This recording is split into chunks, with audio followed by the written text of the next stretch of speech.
नमस्ते बच्चों। आज हम लोग क्वेश्चन करेंगे। दूसरे चैप्टर का नाम है मानव जनन। क्या नाम है? मानव जनन। हमने पहले चैप्टर कर लिया है इम्पॉर्टेंट क्वेश्चन। अब करना है हमको दूसरे चैप्टर के कुछ इम्पॉर्टेंट क्वेश्चन। तो आइए देखते हैं। पहला क्वेश्चन है प्रजनन क्या है। प्रजनन क्या है, पहला क्वेश्चन। तो प्रजनन क्या होता है, पहला क्वेश्चन का आंसर देखते हैं भाई हम लोग। यह एक जैविक क्रिया है। कैसी है?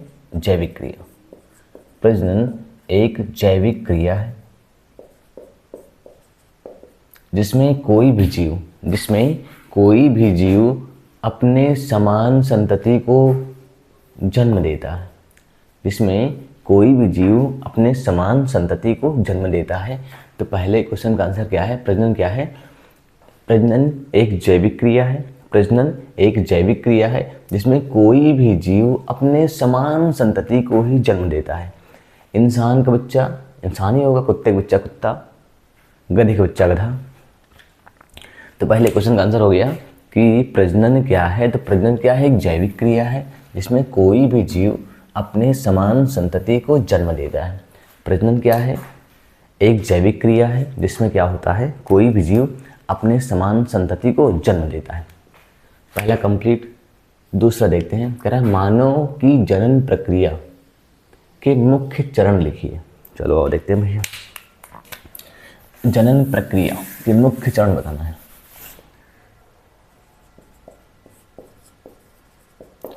जनन प्रक्रिया के मुख्य चरण।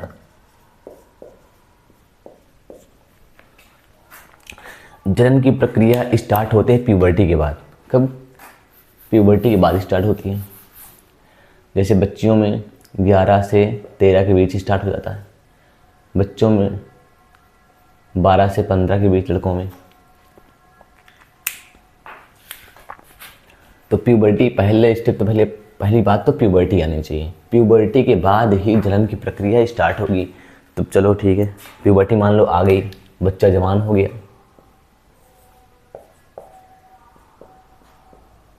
बच्चा जवान हो गया भैया। पहला स्टेप ये होगा कि इसके अंदर युग्मक बनेंगे। क्या बनेंगे? युग्मक बनेंगे। तो पहला स्टेप होगा युग्मक जनन।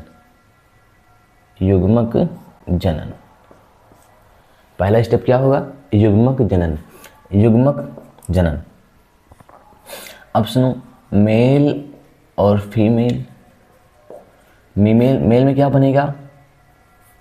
स्पर्म बनेगा। क्या बनेगा? स्पर्म। फीमेल में क्या बनेगा? ओवम। ये शुक्राणु और अंडाणु बनेंगे। शुक्राणु और अंडाणु का बनना ही युग्मक जनन कहलाता है। शुक्राणु और अंडाणु का बनना ही युग्मक जनन कहलाता है। पहला स्टेप कंप्लीट। पहले तो गैमीट ही बनेगा ना, उसके बाद जो होना होगा होगा। पहले गैमीट बन गया। चलो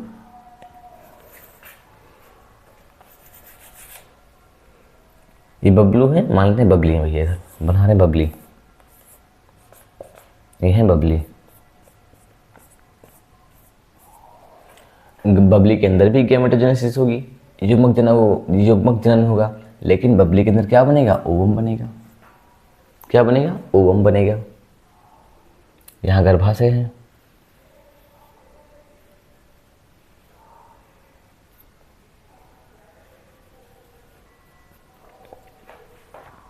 अब सुनो भैया, चलो बन तो गया, गैमीट बन गया, इधर स्पर्म बन गया, इधर ओवम बन गया।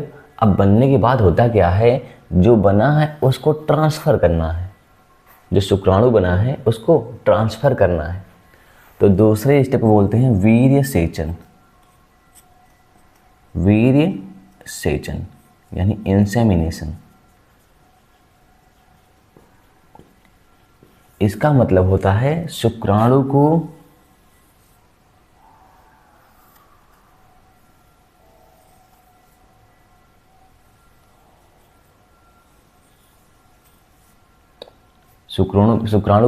मादा जनन तंत्र में ट्रांसफ़र करना। शुक्राणु को ट्रांसफ़र करना फीमेल जेनिटल ट्रैक्ट में, मादा जनन मार्ग में ट्रांसफ़र करना। वीर्य सेचन कहलाता है। पहला क्या था? युग्मक जनन, मतलब गैमीट का बनना, शुक्राणु और अंडाणु का बनना, बन गया। बनने के बाद ट्रांसफर करना है। ट्रांसफर करने को क्या बोलते हैं? वीर्य सेचन। क्या बोलते हैं? वीर्य सेचन। चलो ट्रांसफर करवा दिए। अब भैया यहाँ ये है अंडाशय है, यहाँ से निकलेंगे अंडा, क्या निकलेंगे? अंडा, ओवम निकलेंगे। ओवम निकले इधर से जाएंगे, इधर से दूल्हे राजा आएंगे, स्पर्म आएगा भैया, दोनों आएंगे। तो जो सबसे चौड़ा हिस्सा है फैलोपियन ट्यूब का, जो सबसे चौड़ा हिस्सा है उसे बोलते हैं एम्पुला यानी तुम्बिका। क्या बोलते हैं? एम्पुला। एम्पुला या तुम्बिका बोल सकते हैं। यहाँ पर ये भी पहुँचते हैं और ये भी पहुँचते हैं। जब दोनों एक साथ तुम्बिका जंक्शन, तुम्बिका पर पहुँचते हैं या एम्पुला जंक्शन पर पहुँचते हैं, तभी निषेचन होता है। निषेचन कहाँ होता है? तुम्बिका में। कहाँ होता है भैया? तुम्बिका में। पेपर में ये आता है कि निषेचन कहाँ होता है, तो कहाँ बताएंगे? एम्पुला में। कहाँ होता है? एम्पुला में होता है। ठीक है, निषेचन तो हो गया। पहला क्या था? गैमेटोजेनेसिस। पहले गैमेट भी बन गया, गैमेट को ट्रांसफर भी करवा दिए। अब तीसरा स्टेप क्या हुआ कि स्पर्म और ओवम मिले। तीसरा स्टेप क्या हुआ? निषेचन।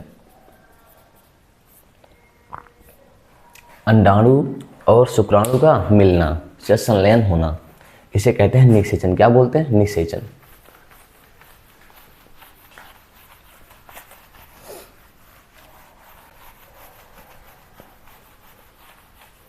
इतना देख लिए। आइए फिर से देखते हैं एक बार। हमने युग्मक जनन देख लिया है, वीर्य सेचन देख लिया है, निषेचन देख लिया है। निषेचन, शुक्राणु और अंडाणु जब मिलते हैं तो होता है निषेचन, और जो बनता है उसे बोलते हैं जाइगोट। ये होता है 2n, द्विगुणित होता है, ये अगुणित, ये अगुणित। अब सुनो, यह जाइगोट युग्मनज है। अब जाइगोट में होगा विभाजन। क्या होगा? विभाजन। जाइगोट में जो विभाजन होता है, जाइगोट में जो विभाजन होता है उसे कहते हैं क्लीवेज। क्या बोलते हैं? क्लीवेज यानी विदलन। क्या बोलते हैं? विदलन। जाइगोट में जो विभाजन होता है उसे क्या बोलते हैं? विदलन। बोल सकते हैं युग्मनज के विभाजन को विदलन कहते हैं। युग्मनज के विभाजन क्या बोलते हैं? विदलन कहते हैं। चलो भैया, ये वाला भी कंप्लीट हुआ, क्लीवेज यानी विदलन। चलो अब देखो, पहले क्या था? इधर था शुक्राणु, ये था अंडाणु, ये दोनों मिले क्या बना? युग्मनज बना। ठीक है, ये अगुणित, ये अगुणित, ये द्विगुणित होता है। ठीक, युग्मनज के बाद पहले जाइगोट बना। ये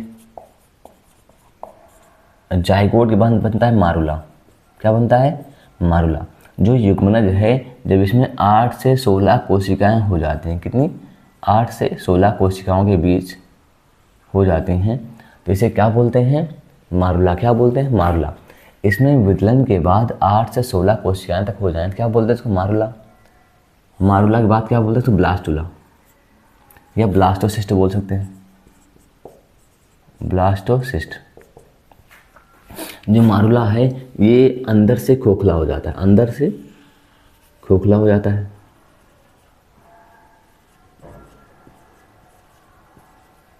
ये अंदर से खोखला हो जाता है, तब इसे क्या बोलते हैं?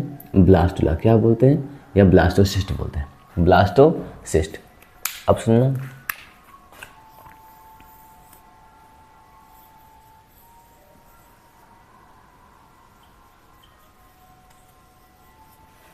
जो ब्लास्टोसिस्ट है, ब्लास्टोसिस्ट ही आकर गर्भाशय की अंदर वाली परत, जिसे कहते हैं इंडोमेट्रियम, इससे चिपक जाती है। तो ब्लास्टोसिस्ट का गर्भाशय की दीवार से चिपकना, ब्लास्टोसिस्ट का गर्भाशय की दीवार से चिपकना क्या कहलाता है? अंतरोपण। क्या कहलाता है? अंतरोपण कहलाता है। पहले क्या बना था? जाइगोट, जाइगोट से क्या बना? मारुला, फिर क्या बना? ब्लास्टोसिस्ट, ब्लास्टोसिस्ट का ही इम्प्लांटेशन होता है, का ही अंतरोपण होता है। अब सुनो, यहाँ पर चिपक गया कि ब्लास्टोसिस्ट आके गर्भाशय की दीवार पर चिपक गया, ब्लास्टोसिस्ट चिपक गया। अब चिपकने के बाद बड़ा होगा, विकसित होगा। चलो, ब्लास्टोसिस्ट के बाद जो स्टेज आती है उसे बोलते हैं गैस्ट्रुला। गैस्ट्रुला क्या बोलते हैं? गैस्ट्रुला। जब ब्लास्टोसिस्ट में 3 परत बन जाए, क्या बन जाए? 3 लेयर बन जाए। ये ब्लास्टोसिस्ट है, इसमें 3 लेयर बन जाएगी। ये मान लेते हैं, ये बना दिए, मान लो 3 लेयर बन गई। बाहर वाली का नाम है इक्टोडर्म, इक्टोडर्म। बीच वाली का नाम है मीजोडर्म, जो अंदर इसका नाम है इंडोडर्म। Ectoderm, mesoderm, endoderm. अब गैस्ट्रुला के बाद क्या बनता है? न्यूरुला। न्यूरुला। जब गैस्ट्रुला में नर्वस सिस्टम बन जाए, तंत्रिका तंत्र बन जाए, क्या बन जाए? नर्वस सिस्टम यानी तंत्रिका तंत्र बन जाए। न्यूरुला के बाद क्या बनता है? Foetus, embryo. पहले zygote, morula, blastocyst, gastrula, neurula, उसके बाद बनता है एम्ब्रियो। क्या बनता है? एम्ब्रियो। जब एम्ब्रियो और बड़ा हो जाता है तो इसे कहते हैं फीटस। क्या बोलते हैं? फीटस।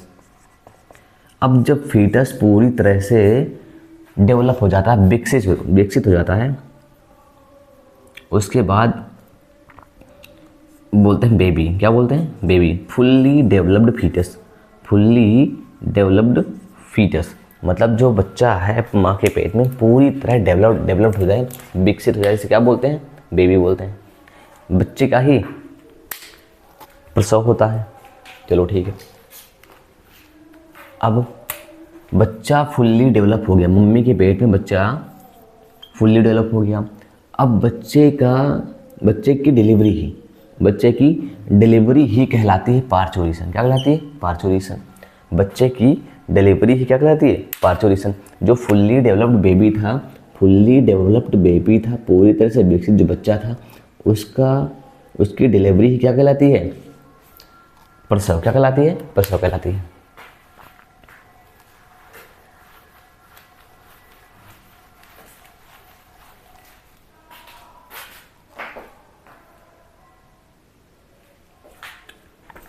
अगला प्रश्न है शुक्राणु के निर्माण में हार्मोन के नियमन का वर्णन करो।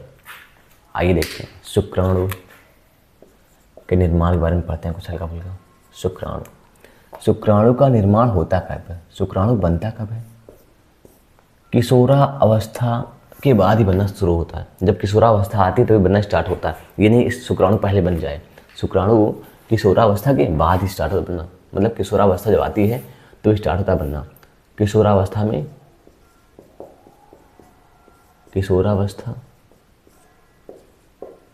में शुक्राणु का निर्माण प्रारंभ होता है।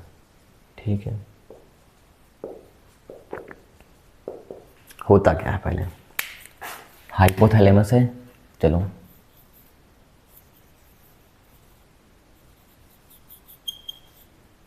यह ब्रेन। क्या है? ब्रेन का एक हिस्सा होता है जिसे बोलते हैं हाइपोथैलेमस। क्या बोलते हैं? हाइपोथैलेमस। ये क्या है? हाइपोथैलेमस।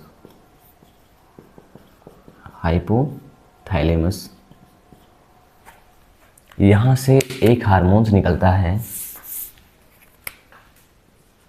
जिसका नाम है GnRH। क्या नाम है? GnRH। यह हार्मोन करता क्या है? पीयूष ग्रंथि पर काम करता है, वो भी अग्र पीयूष ग्रंथि। कौन सी? अग्र पीयूष ग्रंथि, एंटीरियर पिट्यूटरी ग्लैंड। अग्र पीयूष ग्रंथि पर कार्य करता है। किस प्रकार करता है? अग्र पीयूष ग्रंथि पर कार्य करता है। और यहाँ से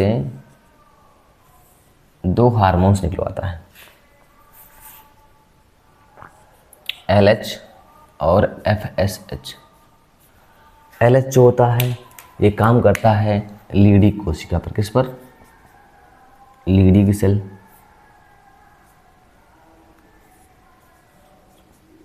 LH काम करता है लीडी कोशिका पर।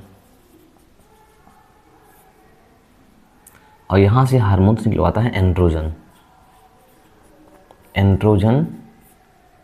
एंड्रोजन हार्मोन से निकलवाता है। अब एंड्रोजन क्या करता है? शुक्राणु के निर्माण को प्रेरित करता है। शुक्राणु के निर्माण को प्रेरित करता है। शुक्राणु के निर्माण को प्रेरित करता है। अगला FSH क्या करता है? सर्टोली कोशिका, सर्टोली कोशिका पर कार्य करता है।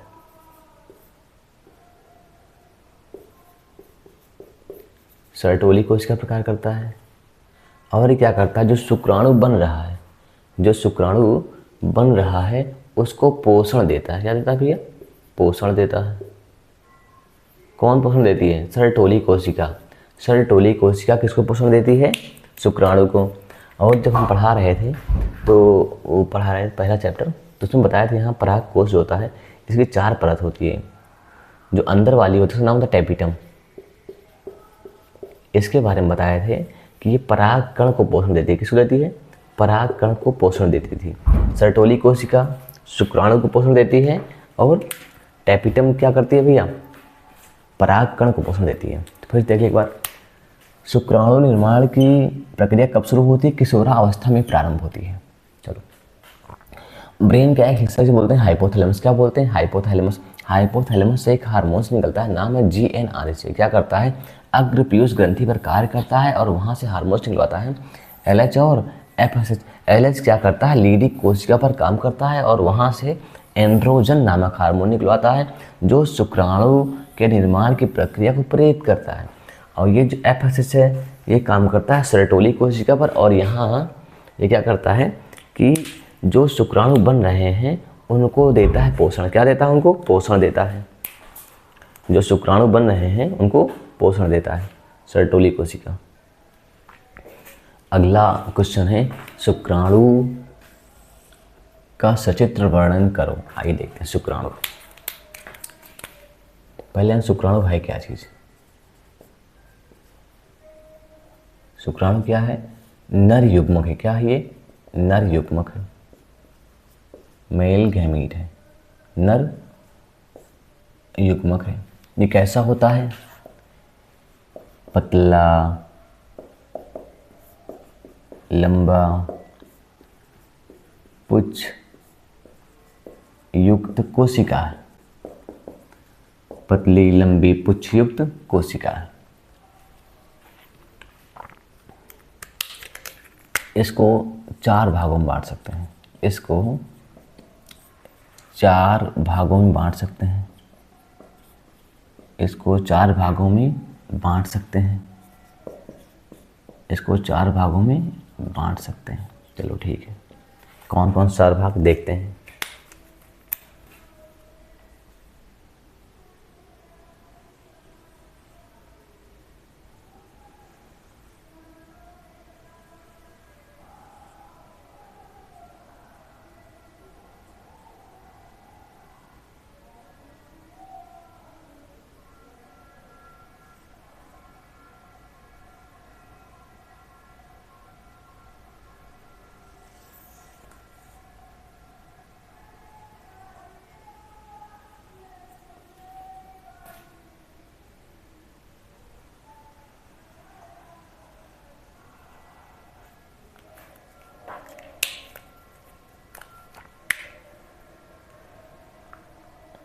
ये क्या है? हेड है। क्या है ये?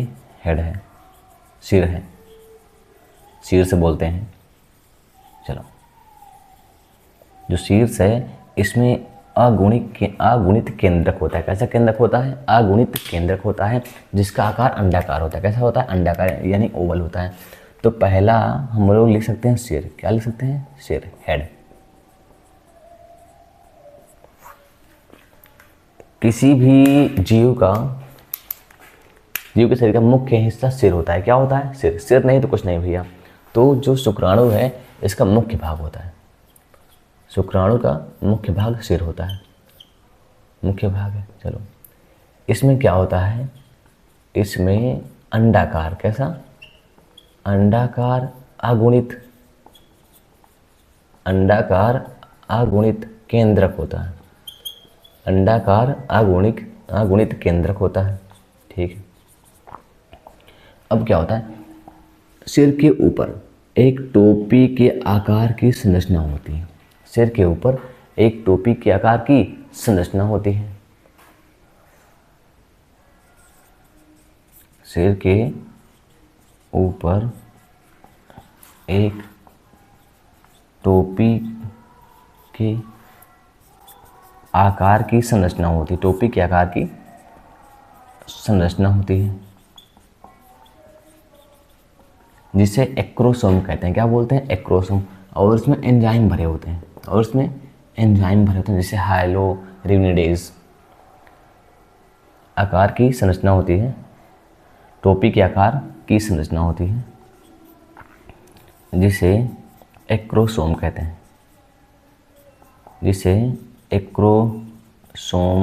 हैं।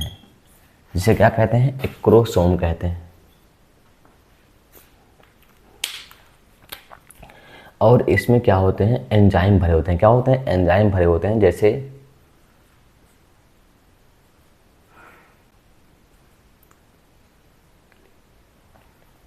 जैसे हाइल्यूरोनिडेज।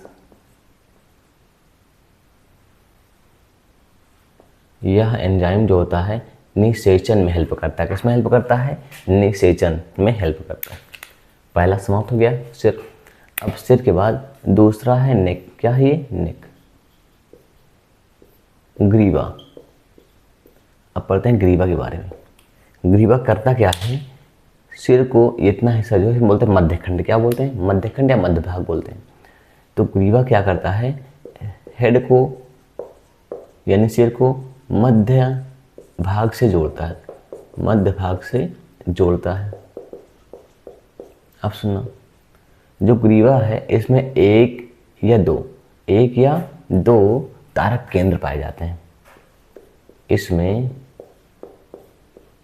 एक या दो तारक केंद्र पाए जाते हैं। जिससे क्या होता है? अक्षीय तंतु निकलता है। क्या निकलता है इससे? अक्षीय तंतु निकलता है। इससे अक्षीय तंतु निकलता है। ऐसे होता है, पूरे में रहता है, ऐसे अक्षीय तंतु निकलता है। इससे अक्षीय तंतु निकलता है। ठीक। जो मध्यखंड होता है इसमें अनेक माइटोकॉन्ड्रिया होते हैं। क्या होते हैं? अनेक माइटोकॉन्ड्रिया होते हैं। तो तीसरा पॉइंट में देखते हैं मध्यखंड, मध्य भाग या मध्यखंड। इसमें क्या होता है भैया? इसमें अनेक माइटोकॉन्ड्रिया होते हैं।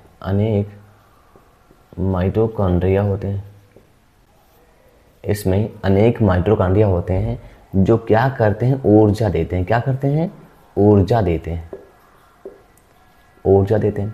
किस लिए ऊर्जा देते हैं? शुक्राणु को तैरने के लिए, स्विम करने के लिए ऊर्जा देते हैं।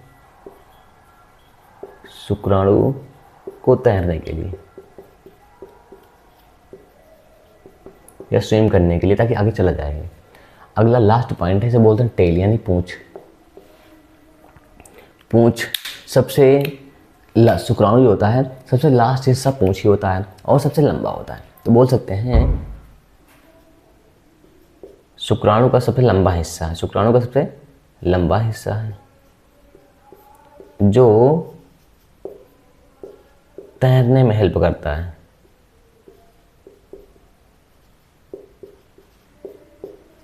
या शुक्राणु के गमन में हेल्प करता है। शुक्राणु के गमन में हेल्प करता है या शुक्राणु के तैरने में हेल्प करता है।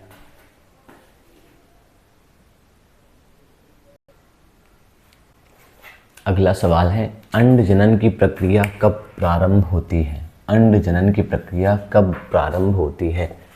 अभी कुछ देर पहले मैंने बताया था गैमीटोजेनेसिस, यानी अंड जनन, सॉरी युग्मक जनन, युग्मक जनन बताया था हमने। मेल में क्या बनेगा? स्पर्म बनेगा। फीमेल में क्या बनेगा? ओवम बनेगा। स्पर्म तो बनता है प्यूबर्टी आने के बाद, किशोरावस्था आने के बाद बनता है, लेकिन जो अंडा होता है, ओवम होता है, ये बनने लगता है जब बच्ची मम्मी के पेट में रहती है। जब बच्ची मम्मी के पेट में रहती है तभी बने। इसमें प्यूबर्टी कोई मसला नहीं होता है कि प्यूबर्टी आए तब बने, किशोरावस्था है तब बने, ऐसा कुछ नहीं है। अच्छा, शायद मैंने बता दिया है कि गलती से कि प्यूबर्टी के बाद नहीं स्टार्ट होता है इसमें। फीमेल में, जो फीमेल होती हैं, इसमें जो अंड जनन की प्रक्रिया होती है जब बच्ची माँ के पेट में रहती है तभी बनने लगता है, तो भ्रूणीय अवस्था में ही प्रारंभ होता है। अगला है, अपरा को परिभाषित कीजिए। अपरा, मोस्ट इंपॉर्टेंट।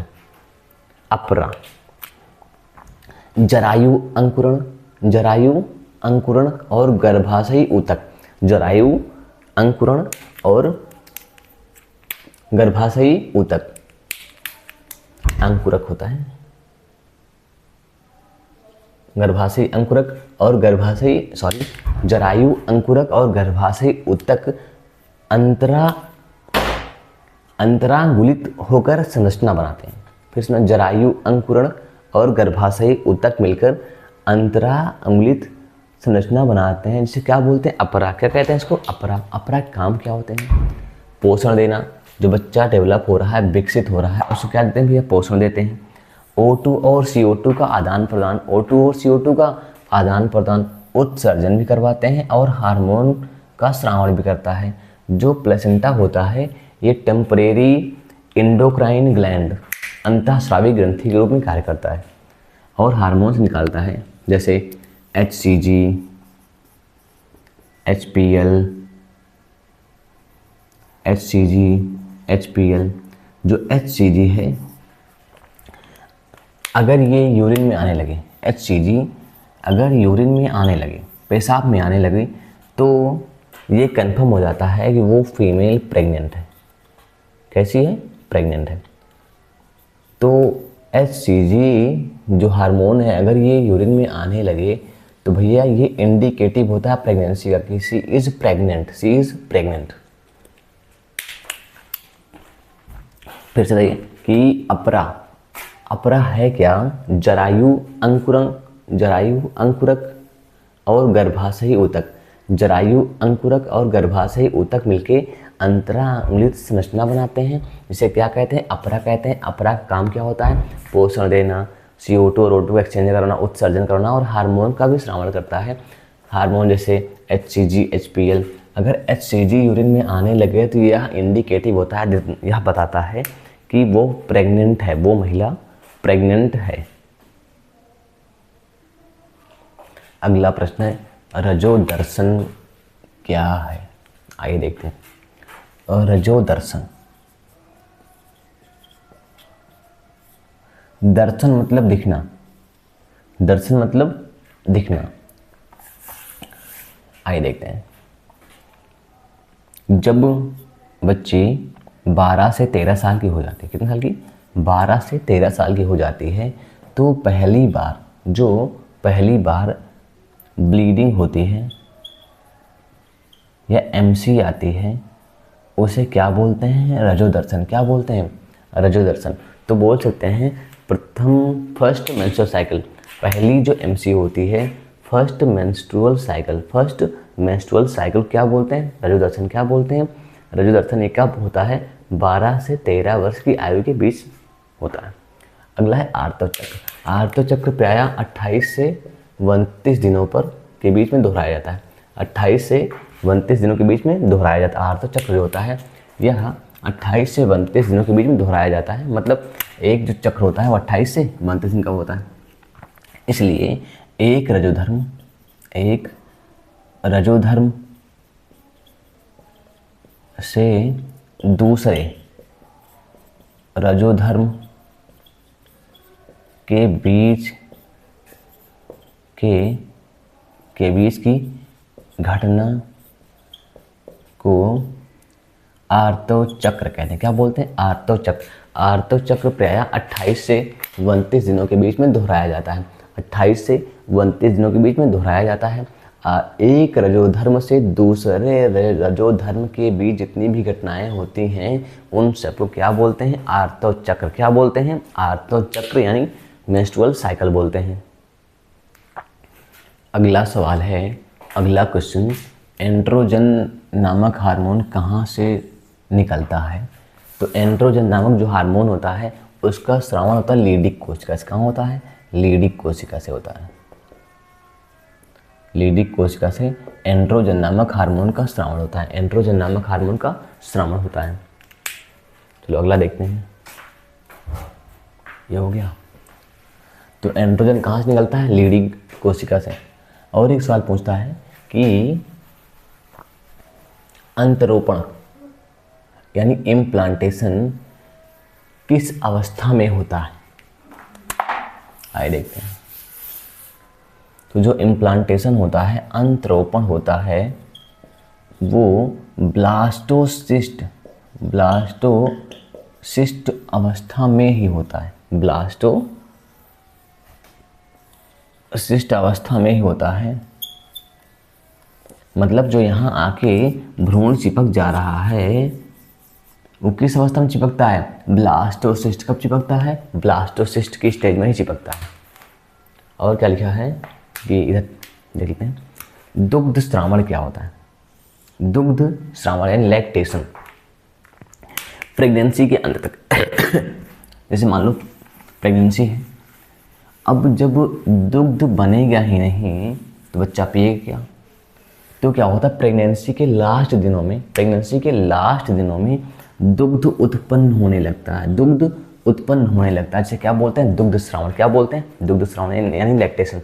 प्रेगनेंसी के लास्ट दिनों में दुग्ध का श्रावण होने लगता है, दुग्ध उत्पन्न होने लगता है। जिसे क्या बोलते हैं? लैक्टेशन यानी दुग्ध श्रावण बोलते हैं। अगला है खीस यानी कोलेस्ट्रम।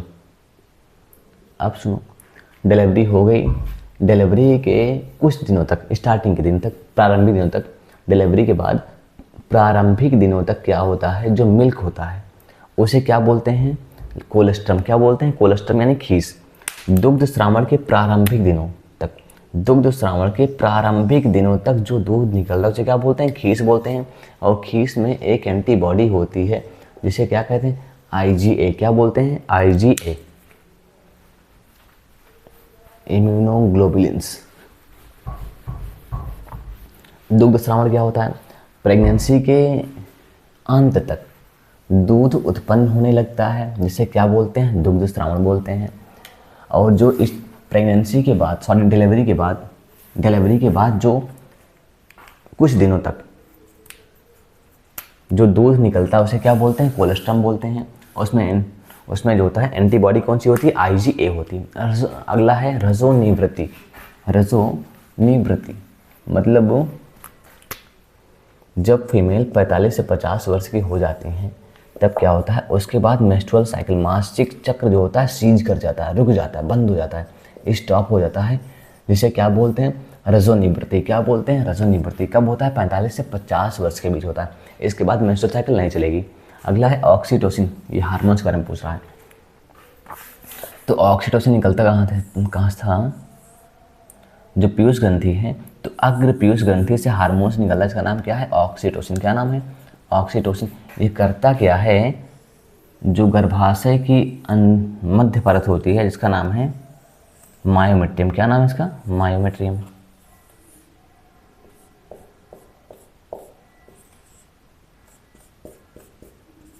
जो मध्य परत है मायोमेट्रियम, इसमें संकुचन करवाता है। क्या करता है? संकुचन। तो ऑक्सीटोसिन क्या करवाता है? संकुचन। ऑक्सीटोसिन किस में हेल्प करता है? संकुचन में। किस में हेल्प करता है? संकुचन में। जो गर्भाशय की दीवार होती है, अगर इसमें संकुचन में हेल्प करता है तो क्या होता है, जो बच्चा होता है उसकी डिलीवरी आसानी से हो जाती है।